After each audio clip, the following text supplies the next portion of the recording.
Start करें? तो बच्चों आज हम लोग स्टार्ट करेंगे 3 डायमेंशन ज्योमेट्री यानी कि 3D। इस पूरे चैप्टर के 3 भाग थे। पहला direction ratios cosine, second equation of line in space and third equation of plane. तो सबसे डिफिकल्ट पार्ट था जो थर्ड पार्ट था, इक्वेशन ऑफ प्लेन, जिसपे कि बच्चों 11.3 एक्सरसाइज एंड हाफ अपन का मिसलिनियस डिपेंड करता था और कुछ अपेंडिक्स का भी पार्ट था। अगर वो अपेंडिक्स पार्ट से आपका क्वेश्चन आ जाता था तो समझ लीजिए कि बच्चे सॉल्व नहीं कर पाते थे। और मिसलिनियस वो पार्ट जो है बच्चों को बहुत डिफिकल्ट लगता था। लेकिन आपके लिए ये गुड न्यूज़ है कि वो पार्ट इस साल के लिए डिलीटेड है।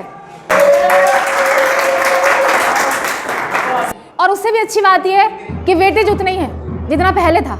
यानी प्लीज़ वेटेज बच्चों अभी भी 14 मार्क्स ही है और पढ़ना है सिर्फ 2 टॉपिक। उसमें से पहला है डायरेक्शन रेशियोज कोसाइन। इतने टॉपिक अपन को कवर करने हैं, अपन की 11.1 आसानी से हो जाएगी। छोटे छोटे से टॉपिक है, थोड़ी थोड़ी सी चीज़ समझनी जो आधा हम वेक्टर में भी पढ़ चुके हैं। हालांकि हम फिर से रिवाइज करवाएंगे, आपको 11.1 बन जाएगी। फिर सेकेंड टॉपिक जो पढ़ना है equation of line in space, उसमें इतने टॉपिक हैं और इस पे बेस्ड है आपकी एक्सरसाइज 11.2। इतना टॉपिक कंप्लीट किए, रिवाइज किए 2-3 बार, 11.2 complete. To start this chapter सबसे पहले क्या पढ़ना है? इंट्रोडक्शन। भाई ये 3 डायमेंशन ज्योमेट्री क्या होती है? तो it is introduce by Leonard Euler. बहुत पहले मैथमेटिक्स को इजी बनाने के लिए 3 डायमेंशन ज्योमेट्री का कंसेप्ट दिया गया था। Please don't talk. तो 3 डायमेंशन ज्योमेट्री की कहानी स्टार्ट होती है 3 वर्टिकल लाइन से जो आपस में परपेंडिकुलर होते हैं, यानी आपस में 90 डिग्री का एंगल बनाते हैं। तो अगर ये है एक वर्टिकल लाइन जिसे वाई एक्सिस कह सकते हैं, ये है दूसरी लाइन जिसे एक्स एक्सिस कह सकते हैं, और ये है तीसरी लाइन जिसे जेड एक्सिस कह सकते हैं। ये तीनों वर्टिकल लाइंस, ये तीनों लाइन आपस में इंटरसेक्ट करते हैं ओरिजिन पे। ओरिजिन इज डिनोटेड बाय ओ। इसके कोऑर्डिनेट है 0 0 0 क्योंकि हम 3D में हैं। मुस्कुराइए क्योंकि हम लोग 3D में हैं। हर पॉइंट 3 पॉइंट के फॉर्म में लिखा जाएगा, ठीक है। 10th में भी आप कोऑर्डिनेट ज्योमेट्री आपने 10th में भी पढ़ी थी, लेकिन वो 2D में थी। डिस्टेंस फार्मूला हम 2D में पढ़ते थे। फिर 11th में स्टार्ट होती है 3 डायमेंशन ज्योमेट्री, जहां आपको पता चलता है कि कोई point x axis, y axis, z axis से कितनी डिस्टेंस पे है, उसके रिस्पेक्ट में हम लोग 3D की बात कर सकते हैं। तो सपोज बच्चों ये है ओरिजिन जिसके कोऑर्डिनेट है 0 0 0। यहाँ तक क्लियर? अब सपोज स्पेस में एक पॉइंट है P, स्पेस में एक पॉइंट है P कुछ इस टाइप से यहाँ होगा। क्योंकि बोर्ड खुद 2D है तो वी कैन नॉट मेक कि वो पॉइंट कहाँ होगा, इमेजिन नहीं कर सकते, लेकिन एक्चुअली वो पॉइंट कहीं यहाँ होगा, ठीक है। लेकिन बना कैसे पाएंगे? ऐसे ही बनाएंगे क्योंकि बोर्ड 2D में है। तो सपोज एक पॉइंट है P जो x एक्सिस से जिसकी परपेंडिकुलर डिस्टेंस x है, y एक्सिस से उसकी डिस्टेंस y है और z एक्सिस से उसकी डिस्टेंस z है। तो हम कह सकते हैं पॉइंट P के कोऑर्डिनेट जो है x y z है। ये ओरिजिन है, ये पॉइंट P है। बच्चों अगर हम इसको मिला दें तो हमें एक लाइन OP पता चलती है। हम इसको कह सकते हैं वेक्टर की अगर बात करें तो हम कहेंगे position vector of P, OP vector कहेंगे। और वेक्टर में मैंने आपको पढ़ाया था कि आप OP वेक्टर कैसे बनाओगे, x i cap plus y j cap plus z k cap, ठीक है। अगर हमें ये डिस्टेंस का स्केलर फॉर्मेट निकालना है, मतलब ये डिस्टेंस बस निकालनी है, तो डिस्टेंस निकालने के लिए हम इसका यूज कर सकते हैं डिस्टेंस फॉर्मूले का, x माइनस 0 का स्क्वायर प्लस y माइनस 0 का स्क्वायर प्लस z माइनस 0 का स्क्वायर। तो r square is equal to x square plus y square plus z square. This is all about this point. यहाँ तक clear है, ठीक है। एक पॉइंट को तुरंत वेक्टर फॉर्म में लिखना आना चाहिए बच्चों। अगर मैं आपसे कहूँ कि एक पॉइंट है 1 2 3, उसका वेक्टर फॉर्म क्या होगा? 1i plus 2j plus 3k। तो ये पूरे चैप्टर में 2 चीज़ें बहुत क्लियर होनी चाहिए कि जब भी हम कोई फॉर्मूला पढ़ेंगे ना, उसका वेक्टर फॉर्म भी पढ़ेंगे, उसका कार्टेशियन फॉर्म भी पढ़ेंगे। मतलब एक ही फॉर्मूला 2 बार पढ़ना पड़ेगा। ये बात की आदत डाल लेनी है इस चैप्टर में। जब हम सिर्फ एक्स वाई जेड में फॉर्मूला पढ़ेंगे तो वो कार्टेशियन फॉर्मेट होगा, जब आर आ जाएगा तो वो वेक्टर फॉर्म आ जाएगा, ठीक। तो एक एक करके हम लोग सारी चीज़ें डिस्कस करेंगे। तो इंट्रोडक्शन इसका यही है। अब बात करते हैं कि ये डायरेक्शन रेशियोज और कोसाइन क्या है। सपोज बच्चों इस पॉइंट P से हम एक परपेंडिकुलर ड्रॉ करते हैं एक्स एक्सिस में, तो ये डिस्टेंस अगर x है, ये परपेंडिकुलर डिस्टेंस अगर y है, और ये एंगल एक एक्यूट एंगल थीटा है। अगर ये OP x एक्सिस के साथ कुछ एंगल बनाता है, अब ये लाइन OP तीनों एक्सिस के साथ कुछ ना कुछ एंगल बनाएगी। अगर ये OP एक्सिस के साथ अल्फा एंगल बना रही है, y एक्सिस के साथ बीटा एंगल बना रही है और z एक्सिस के साथ गामा एंगल बना रही है। ठीक है, तो ये अल्फा बीटा गामा बहुत स्पेशल एंगल है, यही आगे का काम करेंगे अपन के। तो alpha is the angle made by OP to the x axis, तो ये अल्फा कह सकते हैं। इसी तरह से OP y एक्सिस के साथ बीटा एंगल बना रही है और OP z एक्सिस के साथ गामा एंगल बना रही है। ठीक है बच्चों, इन तीनों एंगल का अगर हम लोग कोसाइन ले लें यानी कि कॉस ले लें तो बन जाता है डायरेक्शन कोसाइन। तो डायरेक्शन कोसाइन क्या होते हैं? Direction cosines cos alpha, cos beta and cos gamma. ठीक है, इनकी क्या वैल्यू होती है अभी डिस्कस करते हैं। तो बच्चों ये पता चल गया कि cos alpha, cos beta, cos gamma जो होते हैं ना वो डायरेक्शन कोसाइंस होते हैं। क्या होती है इनकी वैल्यू अब हम लोग डिस्कस करेंगे।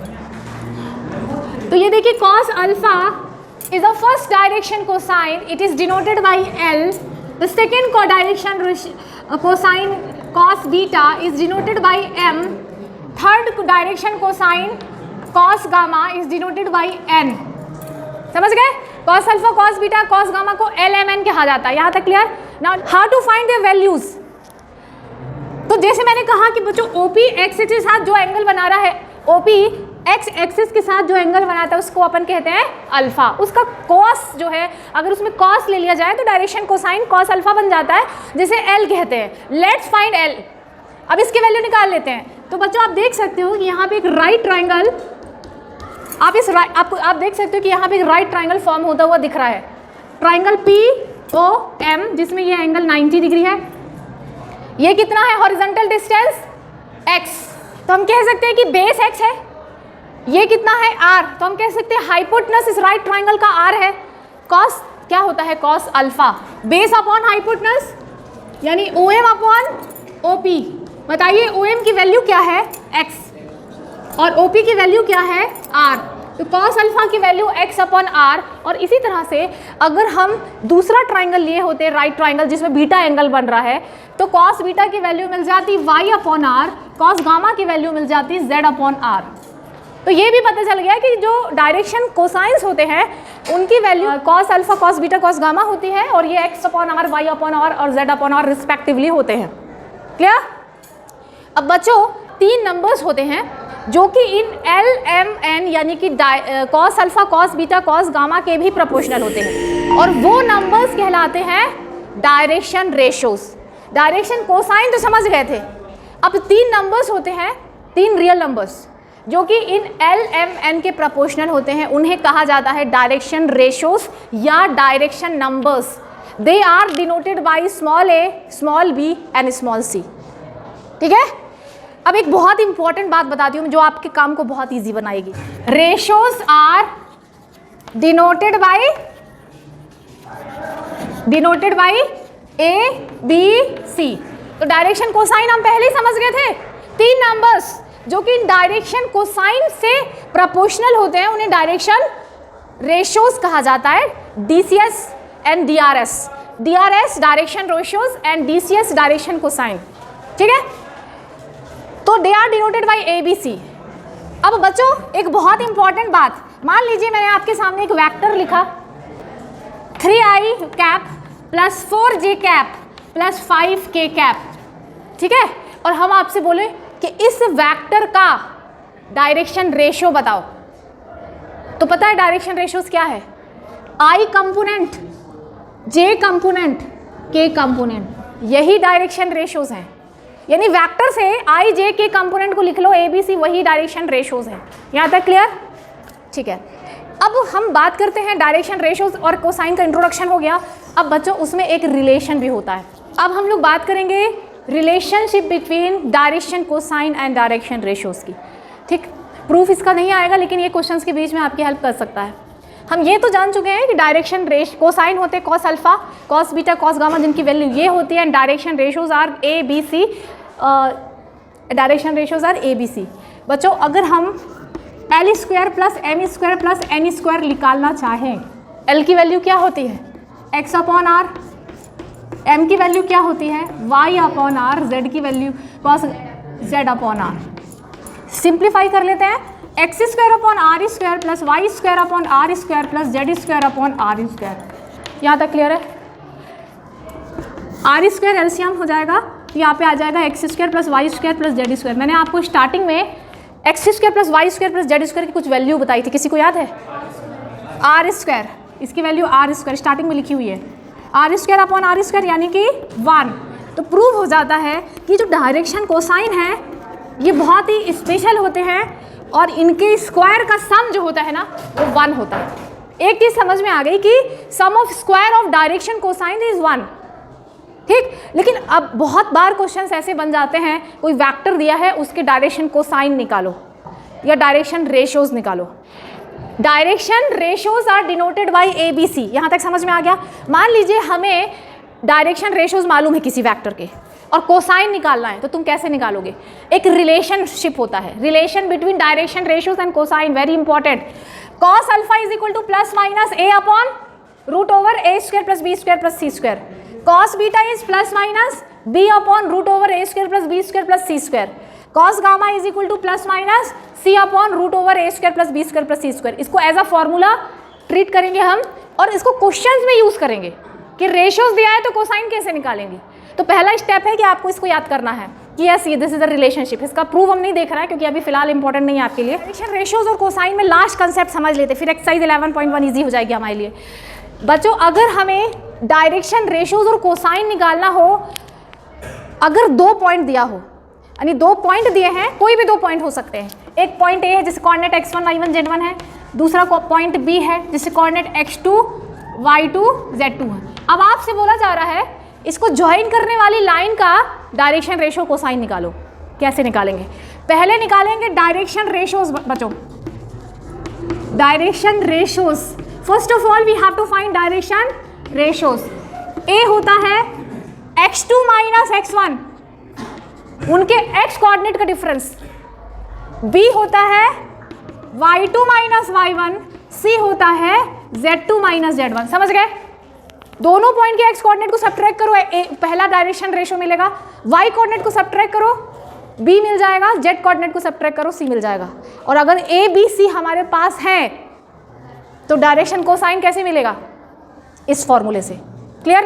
Now we are ready to solve 11 point. Listen 11.1 exercise आप देखोगे बच्चों, जो कि हमने सारे रूल्स डिस्कस कर लिए ना, बहुत ईजी एक्सरसाइज, ठीक है।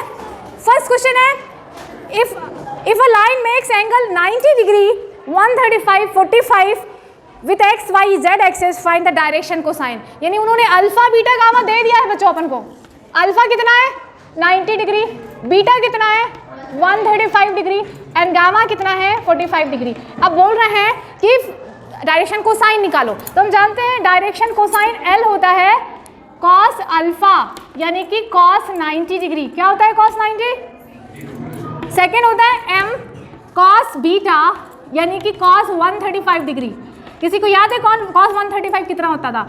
याद नहीं है तो 180 माइनस कितना कर सकते हैं 45। कॉस 180 माइनस थीटा कितना होता है? माइनस कॉस थीटा, यानी कि माइनस कॉस 45 यानी कि माइनस 1/√2। तो m कितना आ जाएगा माइनस 1/√2। ठीक है, कोई डाउट किसी को? फिर तीसरा n होता है कॉस गामा। कॉस गामा यानी कि कॉस 45, कॉस 45 इज 1/√2। तो बच्चों हमें LMN यानी कि डायरेक्शन कोसाइन मिल चुके हैं। डायरेक्शन कोसाइन को आपके पास दो तरीके हैं, ऐसे ब्रैकेट में भी लिखा जाता है LMN और नॉर्मल ब्रैकेट में भी लिख सकते हो। तो क्या है पहले direction cosine 0 minus 1/√2 and plus 1/√2। This is direction cosines. Question number 2, find the direction cosine of a line which makes equal angle with the coordinate axis. यानी ये लोग कह रहे हैं कि एक लाइन है जो कि x axis, y axis, z axis से इक्वल एंगल बना रही है, यानी कि अल्फा बीटा गामा इक्वल है तीनों। अगर अल्फा बीटा गामा इक्वल है तो cos alpha cos beta cos gamma भी इक्वल होंगे, यानी कि LMN भी इक्वल होंगे। अब आपकी हेल्प करेगा ये रिलेशन, कौन सा रिलेशन, कि तीनों का जो डायरेक्शन कोसाइन होते हैं ना, तीनों में एक रिलेशन होता है, क्या, L square by relation L square plus N square plus N square is equal to 1। अब ये तीनों आपस में इक्वल है, मान लो तीनों L के ही इक्वल हैं, तो L square plus L square plus L square equal to 1, 3L square is equal to 1, L square is equal to 1/3, तो कितना हो जाएगा, L is equal to plus minus 1/√3। अब अपन को पता नहीं है ये वाला एंगल, पता होता जैसे 1/√2 होता है, √2 होता तो पता था कि 45 डिग्री पे होता है, 1/√3 मालूम नहीं है एंगल, तो अपन लोग क्या कर सकते हैं कि L की वैल्यू ये है, यानी कि कॉस अल्फा की वैल्यू भी प्लस माइनस 1/√3 है, कॉस बीटा की वैल्यू भी प्लस माइनस 1/√3 है, और कॉस गामा की वैल्यू भी प्लस माइनस 1/√3 है, जो plus minus 1/√3 plus minus 1/√3 and plus minus 1/√3। तो यहाँ पे देखिए क्वेश्चन नंबर 3 में बच्चों डायरेक्शन रेशियोज दिए हुए हैं, डायरेक्शन रेशियो मतलब ABC दिया है, और आपको क्या निकालना है, कोसाइन निकालना है। पता है आपको डायरेक्शन रेशियो से कोसाइन कैसे मिलता है, चलो आओ सॉल्व करो। तो डायरेक्शन रेशियोज निकालने के लिए आपको पता है कि डायरेक्शन कोसाइन निकालने के लिए फॉर्मूला है, सिर्फ आपको क्या करना है बच्चों, ABC की वैल्यू यहाँ पर रख देनी है, तो रख दिए, तो कॉस अल्फा कितना आ जा रहा है, कितना आ रहा है, -9/11, कॉस बीटा कितना आ रहा है, 6/11, और इसी तरह से कॉस गामा निकालेंगे, ठीक है, यानी डायरेक्शन रेशियोज मालूम है तो कोसाइन निकाल सकते हैं सबके सब। 1 और 2 मार्क के लिए ये इंपॉर्टेंट क्वेश्चन हो सकता है, कई बार बोर्ड में पूछा गया, इसको ध्यान से सुनिएगा। आपको प्रूव करना है या चेक करना है कि ABC 3 पॉइंट दिए हैं, आपको बताना है कि वो कोलिनियर है कि नहीं, ठीक है, show that the points are collinear.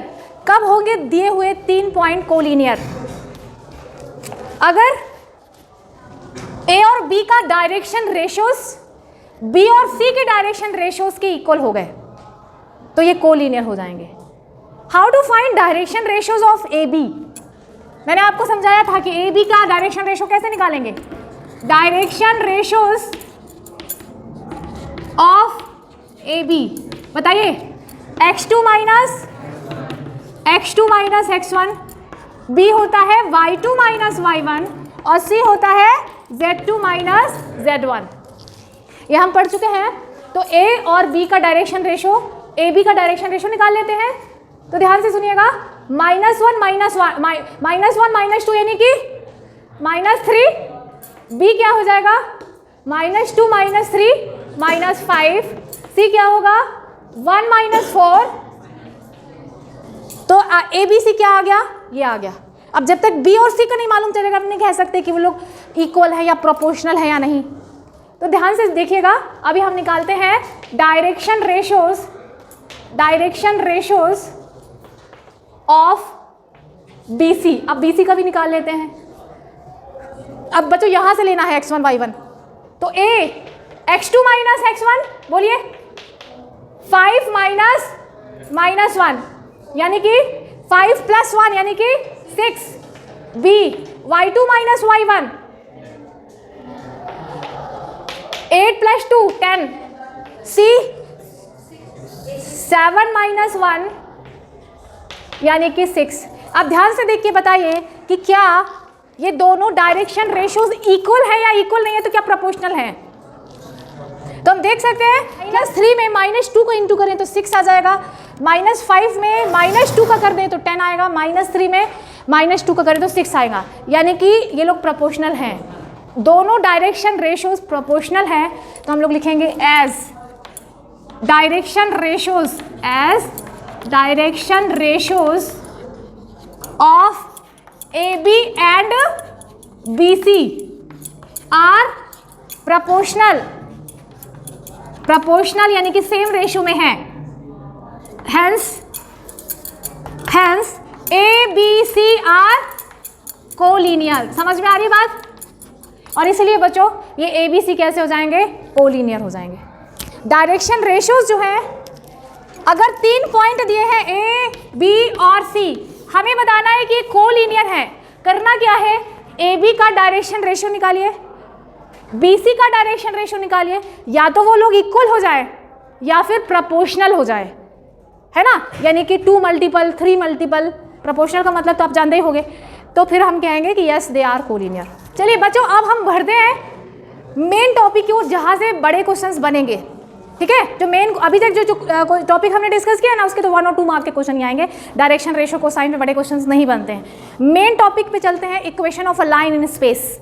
इसके कई सारे पॉइंट लिखाए थे, क्या क्या पढ़ना है अपन को। पहले पॉइंट की ओर बढ़ते हैं जो है इक्वेशन ऑफ लाइन। आपको स्पेस में, हम जब कहें स्पेस समझ लेना कि 3D स्पेस की बात हो रही है, एक्स वाई जेड एक्सेस में एक लाइन का इक्वेशन निकालना है, और क्या क्या वो देंगे, find the equation of line which is passing through the given point, जो एक पॉइंट से जाती है, यानी आपको एक पॉइंट दिया होगा, उससे पास होने वाली लाइन का इक्वेशन निकालना है, और साथ में जो अपनी लाइन है वो एक और वेक्टर के पैरेलल होगी, and parallel to the given vector. मतलब 2 चीजें दी रहेंगी कि लाइन पास किससे हो रही है और पैरेलल किससे। तो मैंने आपको पहले ही बता दिया था कि जब भी हम कोई टॉपिक पढ़ेंगे 2 फॉर्मूलों के लिए तैयार रहना, कार्टेशियन और वेक्टर, ठीक है। तो सबसे पहले हम लोग इसका कार्टेशियन फॉर्मेट पढ़ते हैं, कार्टेशियन फॉर्म ऑफ लाइन।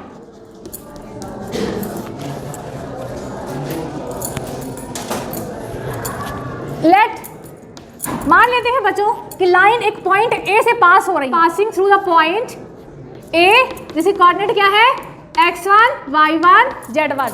एक पॉइंट दिया है जिसे लाइन पास हो रही है, एंड पैरेलल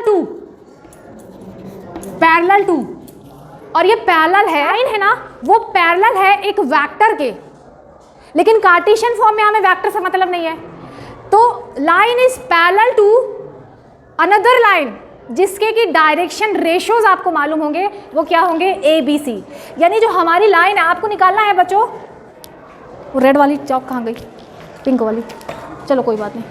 तो बच्चों हमें ये लाइन का इक्वेशन निकालना, ध्यान से सुनिएगा, we have to find equation of this line which is passing through the given point, और ये पैरेलल किसके है, एक और लाइन के पैरेलल है जिसके डायरेक्शन रेशियोज आपको मालूम होंगे ए बी सी। हमें लाइन का इक्वेशन निकालना है जो कि एक पॉइंट से पास हो रही है और एक और लाइन के पैरेलल है, और उस लाइन के डायरेक्शन रेशियोज हैं ए बी सी। यहाँ तक क्लियर। तो कार्टेशियन फॉर्मेट में बच्चों उस लाइन का इक्वेशन होता है, ध्यान से सुनिएगा, x माइनस पहला पॉइंट क्या है, x1 अपॉन जो लाइन जिसके पैरेलल थी ना, उसका पहला डायरेक्शन रेशियो क्या है, a, is equal to y minus y1 upon b to z minus z1 upon c। समझ में आया, याद आया, कहीं तो देखे होंगे इसको, बहुत कॉमन और इंपॉर्टेंट इक्वेशन है लाइन का। अगर आपकी लाइन एक पॉइंट से पास होती है, जैसे कोऑर्डिनेट है x1 y1 z1, और ये लाइन पैरेलल है एक और लाइन के जिसके डायरेक्शन रेशियोज हैं ए बी सी, तो उस लाइन का कार्टेशियन इक्वेशन होगा x minus x1 upon a equals to y minus y1 upon b equals to z minus z1 upon c. Clear बच्चों। अब सेम कंसेप्ट का हम लोग को पढ़ना है वेक्टर फॉर्म। अगर हमारी लाइन जिसका हमें इक्वेशन निकालना है वो पास हो रही है एक पॉइंट ए से, और पैरेलल किसके है, एक और लाइन के जिसके direction ratios a b c हैं, तो अब क्या करेंगे, हमें एक्स वाई जेड से मतलब नहीं, जब हम वेक्टर फॉर्मेट निकालेंगे ना एक्स वाई जेड बिल्कुल नहीं लिखेंगे। तो अब हमें क्या करना पड़ेगा, इस पॉइंट का वेक्टर फॉर्म निकालना पड़ेगा। तुम्हें अच्छे से आता है कि पॉइंट से वेक्टर कैसे बनाते हैं, मैंने बताया है ना, पॉइंट से वेक्टर कैसे बनाते हैं, उसमें आई जे के लगा देते हैं। तो इसका वेक्टर फॉर्म होगा x1 i plus y1 j plus z1 के। मान लो कि वो a है, x1 i plus y1 j plus z1 के दिया पॉइंट था, हमने उसको वेक्टर में बदल लिया। ठीक है। अब हमारी जो लाइन है, अगर बच्चों अगर हमारी लाइन पैरेलल है b के, तो b को हम लोग कार्टेशियन में कैसे ट्रीट किए थे कि b लाइन का डायरेक्शन रेशियोज जो है ए बी सी ऐसे बोले थे अपन, तो वो ए बी सी अपन यहाँ यूज कर लिए थे। लेकिन अब वेक्टर की जरूरत है, तो ए बी सी से बनाना है वेक्टर। हमारी लाइन किसके पैरेलल है, एक और लाइन के, जो वेक्टर फॉर्म जिसका है a i plus b j plus c के। Vector equation of line, vector equation of line होता है r is equal to a vector plus lambda b vector. पूछ सकते हो कि भाई ये ए और बी क्या है। ए क्या है जिससे लाइन पास हो रही थी, है ना, तो हमने उसको वेक्टर में बदल दिया था, तो वो पूरा वेक्टर में बदला हुआ यहाँ रख देना है। Plus lambda is a constant, vector form में हमेशा लैम्डा म्यू रहेंगे ही, तो लैम्डा लैम्डा ही रहेगा।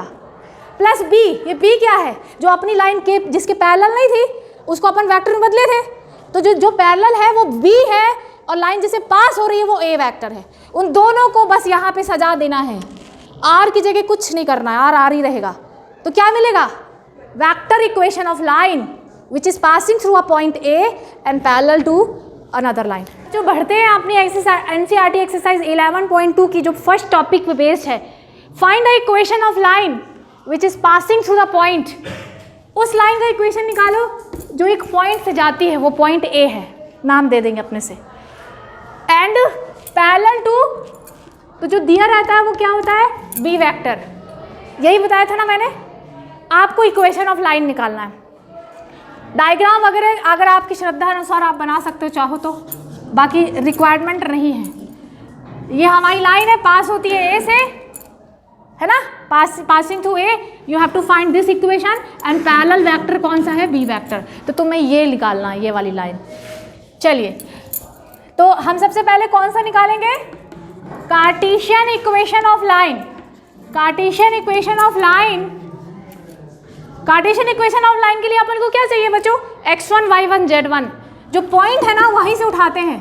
x1 बताइए 1, y1 z1, सो लिख लेते हैं। a क्या है, b क्या है, c क्या है, बोलिए। ये जो b होता है ना बच्चों, b पैरेलल वेक्टर, उससे डायरेक्शन रेशियोज उठाते हैं, वही अपन का ABC होता है। तो a कौन है, 3, b और c, सब कुछ तो मिल चुका है। लिख लीजिए equation, x minus x1 upon 3 is equal to y minus 2 upon 2 z minus z1 upon c। क्या कोई प्रॉब्लम आई? और बस यही मिल गया इक्वेशन, और कुछ करना भी नहीं है, दैट्स ऑल, यही आंसर है। Yes, Cartesian equation. क्या इंपॉर्टेंट बात थी, वो फॉर्मूला याद रखना, क्या कौन सा फॉर्मूला लगेगा ये याद रखना है, और वैल्यू लेके कहाँ सेट करना है ये याद रखना है बस। है इसी के वेक्टर फॉर्म की, क्योंकि अभी तो आधा काम हुआ है। वेक्टर फॉर्म क्या था बच्चों, वेक्टर इक्वेशन ऑफ लाइन। आप लोग बताओगे वेक्टर इक्वेशन क्या था? वेक्टर इक्वेशन बच्चों, R equals to a plus lambda b. अब सवाल उठता है, बी तो हमारे पास है, ये ए क्या है? पॉइंट दिया है ना, पॉइंट से हम खुद एक ए वेक्टर बनाएंगे। बताओ ए वेक्टर कैसे बनाएंगे? इस पॉइंट से i vector plus 2j vector plus 3k vector, ये ए वेक्टर मिल गया, और बी वेक्टर तो साक्षात दिया ही हुआ था, है ना। So vector equation of line, vector equation of line we know, पहले फॉर्मूला लिख लीजिएगा, R is equal to a plus lambda b vector is the vector format. अब बच्चों बस ए और बी की वैल्यू यहाँ पर रख देनी है ना।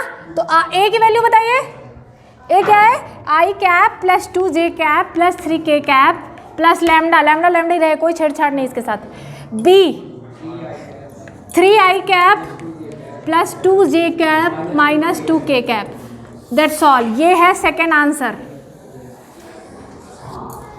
Cartesian format and vector format में हमें निकालना था इक्वेशन ऑफ लाइन, जो दिए हुए पॉइंट से पास होती है और एक वेक्टर के पैरेलल है। बच्चों बढ़ते हैं हम लोग लाइन इन स्पेस के सेकंड टॉपिक की ओर। Equation of line passing through 2 given points, बहुत इजी है यहाँ पे, क्योंकि अब हमारी जो लाइन है ना वो 2 पॉइंट से जा रही है। फर्स्ट पॉइंट है x1 y1 z1 जिससे कोऑर्डिनेट है, सेकंड पॉइंट है b जिससे कोऑर्डिनेट है x2 y2 z2। अगर हमें निकालना है Cartesian equation, it is very simple.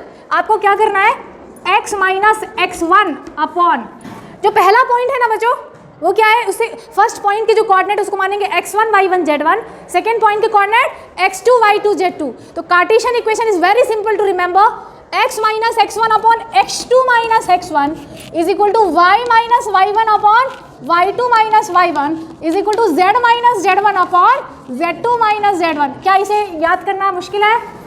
It is something like symmetrical relation, एक जैसे ही है तो बहुत इजीली याद हो जाता है। और यही है कार्टेशियन इक्वेशन उस लाइन का जो कि 2 दिए हुए पॉइंट से पास होती है। अब बात करते हैं बच्चों इसके वेक्टर फॉर्म की।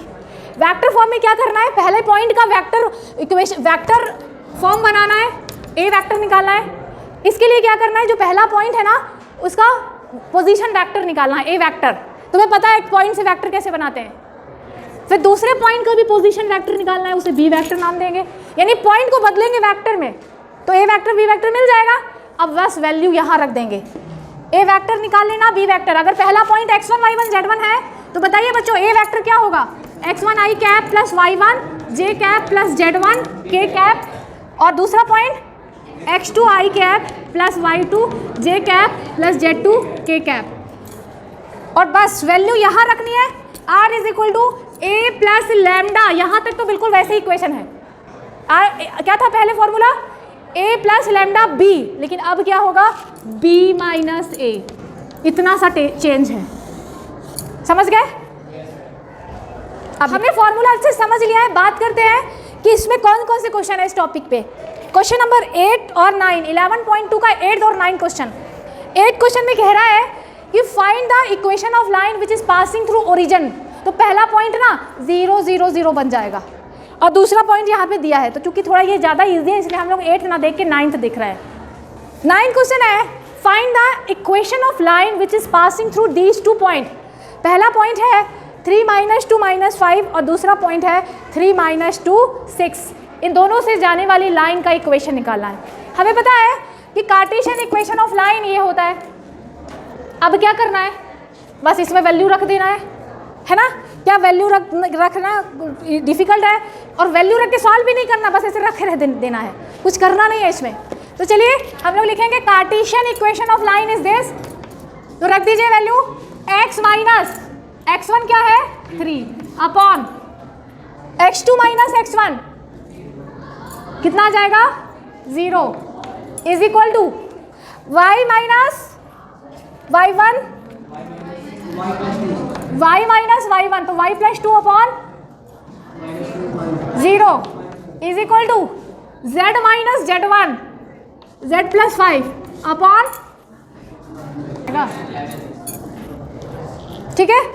अब सवाल ये उठता है कि नीचे 0 का क्या मतलब, इनफाइनाइट तो मतलब नहीं है, इसका मतलब ये नहीं है। तो ये जो तीनों इक्वल है ना बच्चों, एक्चुअली ये तीनों एक कांस्टेंट के इक्वल होते हैं। ये तीनों जो होते हैं ना एक कांस्टेंट के इक्वल होते हैं। तो अगर हम इसको इस कांस्टेंट से इक्वेट कर, मतलब हर क्वेश्चन में ना अपन को यही आंसर छोड़ना है, लेकिन चूंकि इसका आंसर थोड़ा अजीबोगरीब मिल रहा है, डिनोमिनेटर में 0, थोड़ा सा ये डाउट क्रिएट कर रहा है क्या करना है इसका, इसलिए इसको एक लाइन और सॉल्व करेंगे। इसमें क्या करना है, x minus 3 upon 0 is equal to lambda. तो x minus 3 is equal to 0, इधर लैम्डा से इंटू होकर 0 हो जाएगा। तो इसको आप ऐसा भी लिख सकते थे x इक्वल टू 3। इससे क्या मिलेगा x इक्वल टू 3, इससे क्या मिलेगा y इक्वल टू माइनस 2, और चूंकि ये तो नॉर्मल है इसको ऐसे रहने देंगे, इक्वल टू z प्लस 5/11। और कई बुक में आप लिखा हुआ देखो कि ऐसे भी छोड़ देते हैं, ऐसा भी आंसर रखे रहने दे सकते। अब बात करते हैं बच्चों एक इंपॉर्टेंट टॉपिक की। लास्ट ईयर ये पार्ट डिलीटेड था, इस साल ऐड हुआ है, बहुत चांसेस है क्वेश्चन यहाँ से पूछे, ठीक है। इसको इंपॉर्टेंट के जैसे ट्रीट करिएगा। अगर हमें बच्चों 3D स्पेस में कोई 2 लाइन्स दी हो जो कि आपस में कुछ एंगल बना रही हो, we can find the angle, we can find the angle between line. हम दोनों के बीच का एंगल निकाल सकते हैं। फर्स्ट फॉर्मूला, अगर लाइन वेक्टर फॉर्म में दी है तो let the first line is r equals to a1 plus lambda b, let the first line is r equals to a1 plus lambda b1 and the second line is a2 plus mu b2। तो line vector form में दी है तो इसके angle का formula होता है b1 cross b1 dot b2 upon mod b1 mod b2, इसका मॉड। तो एंगल बिटवीन 2 लाइंस का फॉर्मूला वेक्टर फॉर्मेट का, अगर लाइन वेक्टर में दी है ना बच्चों तो एंगल निकालने के लिए फॉर्मूला लगाना, cos theta is equal to mod b1 dot b2 upon mod b1 mod b2। यानी कि एंगल निकालने के लिए a का कोई काम ही नहीं है, सिर्फ क्या उठाना है, उनके बीज उठाना है, b1 b2 को यहाँ पर रख देना है। आपको अच्छी तरह से आता है, वेक्टर पढ़ चुके हैं कैसे मॉडुलस निकालते हैं। चलिए बच्चों, अब हो सकता है कि जो लाइन है ना वो किस फॉर्म में दी है, कार्टेशियन फॉर्म में। अगर हमें लाइन के बीच का एंगल निकालना है और लाइन कैसे दिया है, कार्टेशियन फॉर्म में। कार्टेशियन फॉर्म क्या होता है, x minus x1 upon a1, y minus y1 upon b1, z minus z1 upon c1। ये फर्स्ट लाइन है and the second line is x minus x2 upon a2, y minus y2 upon b2, z minus z2 upon c2। आपको क्या करना है angle निकालने के लिए, सिर्फ जो डिनोमिनेटर में टर्म है ना बस उन्हें लेना है, ऊपर वाले से कोई मतलब नहीं है। तो एंगल निकालने का फॉर्मूला है a1 a2 plus b1 b2 plus c1 c2 upon root over a1 square plus b1 square plus c1 square, दूसरे रूट में a2 square plus b2 square plus c2 square. Formula थोड़ा बड़ा हो सकता है लेकिन याद हो जाएगा, थोड़ा सिमेट्रिक टाइप का फॉर्मूला है, याद हो जाएगा। ठीक, इसके दो स्पेशल केस है बच्चों, ध्यान से सुन लीजिएगा। स्पेशल केस है कि अगर लाइन आपस में कैसे है, परपेंडिकुलर, यानी कि कितना एंगल बना रहे होते हैं 90 डिग्री, तो आपको थीटा की जगह 90 डिग्री यहाँ रख देना है। हम जानते हैं cos 90 होता है 0, तो यहाँ पे 0 आ जाएगा और ये जो पूरा टर्म जो डिनोमिनेटर में वो 0 हो जाएगा। तो परपेंडिकुलर लाइन की कंडीशन है वेरी इंपॉर्टेंट कि if L1 is perpendicular to L2, तो उसकी कंडीशन है A1 A2 plus B1 B2 plus C1 C2 is equal to 0। समझ गए? दो लाइन परपेंडिकुलर होंगी, उसकी कंडीशन क्या है, A1 A2 plus B1 B2 plus C1 C2 is equal to 0। This is condition for perpendicular line. और अगर दी हुई लाइन पैरेलल है, पैरेलल होने की कंडीशन है, पैरेलल होने की कंडीशन है A1 upon A2 equals to B1 upon B2 equals to C1 upon C2। ये तो मैंने पहले ही बता दिया है कि डायरेक्शन रेशो प्रोपोर्शनल होने चाहिए, पहले ही बता दिया था। तो ये कंडीशन यहाँ पे ऑफिशियली फॉर मैथड टाइप से लिख दी है, परपेंडिकुलर होने की कंडीशन, पैरेलल होने की कंडीशन। अब यहाँ पे देखिए बच्चों 1 और 2 मार्क्स में बहुत बार ऐसे क्वेश्चंस पूछे गए हैं। आपको लाइन दी है कार्टेशियन फॉर्म में, कन्वर्ट इन वेक्टर फॉर्म। ये लाइन वेक्टर फॉर्म में दी है, कन्वर्ट इन कार्टेशियन फॉर्म। तो चलिए देख लेते हैं क्या करना है। 1 मार्क में आया है तो बहुत एक्सप्लेन करने की जरूरत नहीं, डायरेक्ट आंसर लिखना। सबसे पहले हम लोग लिखेंगे इसका वेक्टर फॉर्म होगा बच्चों। वेक्टर फॉर्म के लिए पता कुछ नहीं करना है, R इज इक्वल टू क्या होता है vector form, A plus lambda B। A और B का पता लगाना है। B क्या होता है, जो डिनोमिनेटर में है ना वो डायरेक्शन रेशियो है, उससे बना लो B। तो 3i cap plus 7j cap plus 2k cap हो गया B। और A कैसे मिलेगा, x minus x1 upon a equals to y minus y1 upon b equals to z minus z1 upon, ये जो घट रहा है ना, जो सबट्रैक्ट हो रहा है, उसमें i j k लगा दो। क्या घट रहा है यहाँ पे 5 a कैप, नहीं माइनस नहीं लेना है, x माइनस ही होना चाहिए, और अगर प्लस है तो माइनस करके लेना है। यहाँ पे क्या माइनस हो रहा है 5, तो 5i कैप, यहाँ पे माइनस नहीं प्लस हो रहा है, अगर प्लस हो रहा है तो माइनस करके लेना। 4j प्लस 6k, ये हो गया A और ये हो गया B। हम जानते हैं कि वेक्टर फॉर्म ऑफ लाइन होता है A प्लस लैम्डा B। हाँ बेटा कुछ लेना है। चलिए अब बात करते हैं जस्ट सेकेंड टॉपिक की, convert in Cartesian form. Line किस में दी है, वेक्टर फॉर्म में दी है। हम जानते हैं कार्टेशियन फॉर्म होता है x minus x1 upon A equals to y minus y1 upon B is equal to z minus z1 upon. तो पहले ना जो डिनोमिनेटर में वो लिख लेते हैं। सबसे पहले डिनोमिनेटर वाला यहाँ से उठाना है, I component, J component, K component. अब यहाँ पे घटेगा कौन, 3y minus J component Z minus, carefully हो गया वेक्टर से कार्टेशियन, कार्टेशियन से वेक्टर। क्लियर है? लाइन का इक्वेशन क्या होता है ये तो हमने डिस्कस कर लिया। लाइन के दो फॉर्म होते हैं, वेक्टर एंड स्केलर, ये भी समझ आ गया है। बच्चों क्या होते हैं parallel lines and skew lines?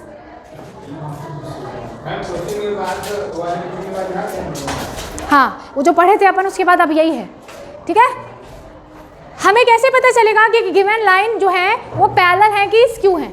तो पैरेलल लाइन का मतलब छोटा सा ही होता है कि दो लाइन पैरेलल होंगी अगर उनका डायरेक्शन रेशियो या तो सेम हो या प्रोपोर्शनल हो जाए, ठीक है। तो दो लाइन पैरेलल होंगी अगर उनके डायरेक्शन रेशियोज या तो सेम होंगे या फिर प्रोपोर्शनल होंगे। इतना क्लियर है? एग्जाम्पल, फर्क नहीं पड़ता है कि लाइन जो है वेक्टर फॉर्म में है कि कार्टेशियन फॉर्म में है, तुम बहुत आसानी से बता सकते हो कि लाइन पैरेलल है कि नहीं। ध्यान से देखिएगा, पहला एग्जाम्पल लिया है मैंने, यहाँ पे दो लाइन दी है। क्या आप बता सकते हो ये लाइन किस फॉर्मेट में है? वेक्टर फॉर्म में। पहली लाइन है r equals to a plus lambda b के फॉर्म में, ये होता है वेक्टर फॉर्म ऑफ लाइन। तो पहली लाइन है आई प्लस जे प्लस के प्लस लैम्डा के बाद में जो है ना, ध्यान से देखना, लैम्डा के बाद जो है वो बी होता है तुम्हारा, देखिएगा R equal to lambda B. तो तुमको क्या करना है, लाइन के दोनों बीज को कंपेयर करना है, दोनों बी को कंपेयर करना है। अगर बीज में जो डायरेक्शन रेशियोज हैं या तो सेम हो जाए या प्रोपोर्शनल हो जाए तो कह देंगे कि पैरेलल हैं। अब तुम सब लोग ध्यान से देख के बताओ मुझे, पहली लाइन का बी ये है, सेकेंड लाइन का बी ये है, क्या ये इक्वल है? इक्वल तो नहीं है लेकिन प्रोपोर्शनल है। 3i प्लस 5j प्लस 6 के और यहाँ पे पूरा को पूरा नेगेटिव है, तो दे आर प्रोपोर्शनल। और इसलिए क्या कह सकते हैं कि ये जो लाइन है ना, ये क्या है, पैरेलल लाइंस है। समझ आया? दोनों के बी को कंपेयर करो, या तो सेम हो जाए या प्रोपोर्शनल। दूसरा एग्जाम्पल मैंने यहाँ लिया है बच्चों, आप देख सकते हो ये दो लाइन कैसे हैं, किस फॉर्मेट में ये दोनों लाइन, कार्टेशियन फॉर्म में। बी कहाँ होता है, जो डिनोमिनेटर में है ना, लाइन के जो डिनोमिनेटर में है वही ए बी सी होता है, वही डायरेक्शन रेशियोज है। तो तुम्हें अगर लाइन कार्टेशियन फॉर्म में दी है, सीधे सीधे नीचे वाला जो डिनोमिनेटर है वो चेक कर लो। तो 2 4 5 2 4 5 ये तो इक्वल ही है। इसका मतलब क्या हुआ, दीज लाइन्स आर पैरेलल। समझ आ गया? पैरेलल लाइन क्या होती है, डायरेक्शन रेशियोज इक्वल या प्रोपोर्शनल। हमने एग्जाम्पल से समझ लिया। अब लाइन अगर पैरेलल नहीं है तो फिर क्या होंगी, स्क्यू होंगी। तो क्या होती है skew lines, which are not parallel. यानी कि सीधी सीधी सी बात हम कह दें तो भाई वो लाइन जो कि जिसके डायरेक्शन रेशियोज डिफरेंट होंगे वो कैसे होंगे, स्क्यू लाइन होगी। फॉर एग्जाम्पल मैंने यहाँ पे पेयर ऑफ लाइन्स दिया है, ये देख सकते हो, यहाँ पे दो लाइन मैंने लिखा है और दोनों के क्या चेक करना है, बीज। ए प्लस लैम्डा बी, ए प्लस म्यू बी। दूसरी लाइन में लैम्डा यूज नहीं होगा, दूसरा होगा म्यू कांस्टेंट। अब दोनों के बीज चेक करना है बच्चों। आई माइनस जे प्लस के, 5 माइनस 2j प्लस 7k, तो दोनों अलग अलग है, कोई रिलेशन भी नहीं उनमें। तो ये कैसी लाइन्स है, स्क्यू लाइन्स। समझ में आ रहा है नहीं आ रहा है? अगर ध्यान इधर उधर गया होगा तो नहीं समझ पाए होगे। R equals to a plus lambda b, पहली लाइन का बी और दूसरी लाइन का बी, दोनों के बीज चेक करो क्या वो आपस में इक्वल है। तो इक्वल नहीं है इनका, इसका आई जे के कोफिशिएंट यानी कि ए बी सी क्या है इसका, 1 माइनस 1 1, और इसका ए बी सी यानी डायरेक्शन रेशियो क्या है, 5 माइनस 2 7। दोनों में कोई भी रिलेशन नहीं, ना तो वो इक्वल है ना प्रोपोर्शनल है।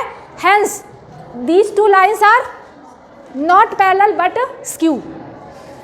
इसकी बात करते हैं। ये दो लाइन दी है आप लोग को, ध्यान से सुनिएगा, ये दो लाइन दी है। डिनोमिनेटर ध्यान से देख के बताओ, डिनोमिनेटर में ही आपको क्या मिलते हैं बच्चों, डायरेक्शन रेशियोज मिलते हैं। सीधी सी बात ये है, दो लाइन दी होंगी, उनके डायरेक्शन रेशियोज चेक करो। अगर वो डायरेक्शन रेशियोज इक्वल है और इक्वल नहीं है तो प्रोपोर्शनल है, तो पैरेलल हो जाएंगी। इस फॉर्मेट में कहाँ मिलते हैं डायरेक्शन रेशियोज, वेदांत बताओ, इसमें डायरेक्शन रेशियोज कहाँ है, वो डिनोमिनेटर में होता है। तो 3 5 4 ये तो अलग है, नहीं है इक्वल ना ही proportional, so they are skew lines. समझ आ गया बच्चों? अब बढ़ते हैं हम लोग इस अपने लास्ट टॉपिक की ओर, डिस्टेंस बिटवीन लाइन्स। इसके दो फॉर्म होते हैं। अगर लाइन स्क्यू है तो उनके बीच के डिस्टेंस कैसे निकालेंगे, यानी कि पैरेलल नहीं है, और फिर अगर लाइन पैरेलल है तो उनके बीच के डिस्टेंस कैसे निकालेंगे। तो इसका फर्स्ट फॉर्मूला है कि अगर लाइन हमें वेक्टर फॉर्म में दिया है, यानी पहली लाइन है r equals to a1 plus lambda b1, दूसरी लाइन है r equals to a2 plus mu b2, यानी लाइन वेक्टर फॉर्म में दिया है, तो डिस्टेंस निकालने का फॉर्मूला होता है d equals to mod, because distance can not be negative, b1 cross b2 dot a2 minus a1 upon b1 cross b2 का मॉड। ठीक है, तो ये फॉर्मूला अच्छे से याद कर लीजिएगा। ये तब लगना है जब लाइन वेक्टर फॉर्म में हो, डिस्टेंस निकालना हो और लाइन कैसी हो, स्क्यू हो, नहीं पैरेलल नहीं हो आपस में। कैसे पहचानते हैं, मैंने कहा था ना, उनके बीज चेक करना। अगर b1 b2 सेम है तो पैरेलल लाइन है, अदरवाइज स्क्यू लाइन है। लेकिन अगर लाइन कार्टेशियन फॉर्म में दी है तो बहुत प्रॉब्लम आ जाती है, क्योंकि इसका फॉर्मूला काफ़ी लेंथी फॉर्मूला है, it is not easy to remember, भूल सकता है। तो प्लान भी तैयार रखना। हो सकता है कि लाइन ऐसे दी हो और आपको डिस्टेंस निकालना हो, तो तुम क्या कर सकते हो, एक तरीका है, तो वापस अगर ये फॉर्मूला भूल जाओ, इसको कन्वर्ट कर दो वेक्टर फॉर्म में और वेक्टर वाला फॉर्मूला लगा लो। ऐसा कर सकते हैं अगर फॉर्मूला भूल गया तो, ठीक है। अदरवाइज क्या फॉर्मूला, चलिए डिस्कस कर लेते हैं। Distance between line is mod x2 minus x1 y2 minus y1 z2 minus z1 रहेंगे फर्स्ट रो में, A1 B1 C1 रहेंगे सेकेंड रो में, A2 B2 C2 रहेंगे थर्ड रो में। तो ये डिटर्मिनेंट सॉल्व करेंगे, ये तो सिर्फ न्यूमरेटर है और इसका डिनोमिनेटर होता है root over B1 C2 minus B2 C1 whole square plus C1 A2 minus C2 A1 whole square plus A1 B2 minus A2 B1 whole square. You have to remember anyways. तो ये है Cartesian format अगर line skew है और distance निकालना है तो। चलिए बढ़ते हैं लास्ट फॉर्मूले की ओर। अगर लाइन आपस में कैसी है, पैरेलल है, इफ लाइन्स आर पैरेलल तो डिस्टेंस कैसे निकालेंगे? हम जानते हैं पैरेलल लाइन के बीच की डिस्टेंस सेम होती है। पैरेलल होंगे तो क्या सेम होगा बच्चों? दोनों के बी। तो सपोज ये दोनों पैरेलल लाइंस दी हैं, इनके बीच की डिस्टेंस है b cross A2 minus A1 upon mod b। तो इसी पे फॉर्मूले है ये, क्वेश्चन ऐसे ही करने हैं आपको।